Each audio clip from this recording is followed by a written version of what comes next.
ফকিরহাটে নানা আয়োজনের মধ্য দিয়ে শেষ হলো ভূমি মেলা ২০২৫। মেলার আজ সমাপনী দিনে ফকিরহাট উপজেলা মিলনায়তনে আলোচনা সভা ও সভা শেষে একটি র্যালি বের হয়।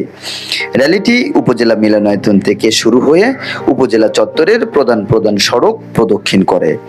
এ সময় উপস্থিত ছিলেন উপজেলা নির্বাহী কর্মকর্তা সুমনা আইরিন, উপজেলা সহকারী কমিশনার ভূমি ASM শাহনওয়াজ মেহেদী, ফকিরহাট মডেল থানা ভারপ্রাপ্ত কর্মকর্তা মোহাম্মদ আব্দুর রাজ্জাক গাজী, উপজেলা বিএনপি নেতা ইফতেখার আহমেদ পলাশ, উপজেলা জামাত ইসলামীর আমির মাওলানা তৈয়াবুর রহমান, উপজেলা বিএনপি নেতা কাজী মিথুন সহ উপজেলার বিভিন্ন পর্যায়ের কর্মকর্তা ও বিভিন্ন শ্রেণী পেশার মানুষ এ সময় উপস্থিত ছিলেন।